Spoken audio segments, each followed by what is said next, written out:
लोग DC motor के अंदरूनी कंस्ट्रक्शन के बारे में समझेंगे कि अंदर में कंस्ट्रक्शन किस तरह से होता है। तो आप लोग देख रहे होंगे एक हमारा नॉर्थ पोल है और एक साउथ पोल है, और नॉर्थ पोल से साउथ पोल की ओर हमारा magnetic fields of lines passes हो रहा है, और बीच में हमारा करंट कैरिंग कंडक्टर को रखा गया है, जो कि आप लोग इमेजिनेशन में देख रहे होंगे। और इस करंट कैरिंग कंडक्टर में ब्रशेस के द्वारा, आगे में कम्यूटेटर लगा रहता है, ब्रशेस के द्वारा हम लोग डीसी सप्लाई देते हैं, और डीसी सप्लाई देने के बाद हम लोगों के करंट कैरिंग कंडक्टर में, जिसे आर्मेचर भी कहते हैं हम लोग, उसमें ऑटोमेटिक टॉर्क जनरेट होना स्टार्ट हो जाता है। तो आप लोग देख रहे होंगे डीसी सप्लाई देने पर वो सप्लाई ब्रशेस के द्वारा कम्यूटेटर आर्मेचर में जाता है, और पॉजिटिव से नेगेटिव की ओर हम लोगों का करंट फ्लो होना स्टार्ट होता है। और ये करंट जैसे ही फ्लो होना स्टार्ट होता है, इसमें टॉर्क उत्पन्न होना स्टार्ट हो जाता है।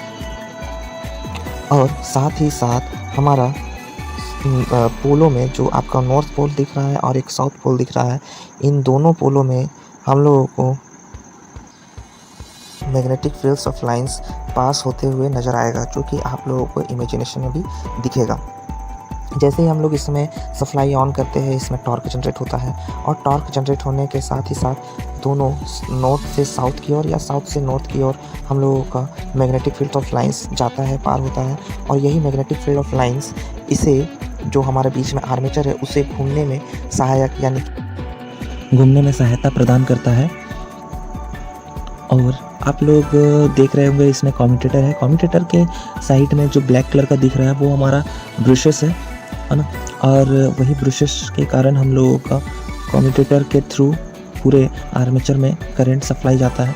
और नॉर्थ पोल से साउथ पोल की ओर आप लोग देख रहे होंगे कि मैग्नेटिक फील्ड ऑफ लाइंस जा रहा है, पार हो रहा है। तो फ्लेमिंग लेफ्ट हैंड के रूल के according 4 finger magnetic field, middle finger direction of current and thumb mechanical force को डिनोट कर रहा है, जो कि आप लोगों को दिख रहा होगा कि 4 फिंगर जो है वो मैग्नेटिक फील्ड ऑफ लाइंस को दिखा रहा है, ठीक है।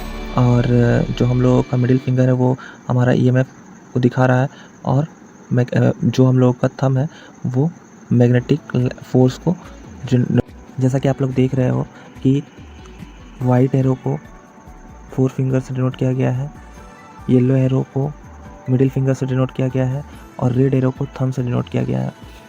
सो आप लोग इस चीज़ के भले भांति जानते हो। तो टॉर्क देखो आप लोग कैसे डेवलप हो रहा है।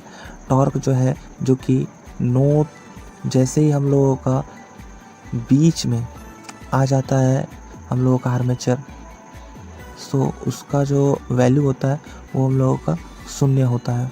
उसका मान जो होता है वो हमारा शून्य होता है, क्योंकि ये हम लोग देख रहे होंगे आप लोग कि ये बीच में हम लोगों का स्लॉट जो है वो कटा हुआ है, तो वहाँ पर पूरा तरह से करंट जो है फ्लो नहीं करता है, वो आधा में ही करंट रुक जाता है।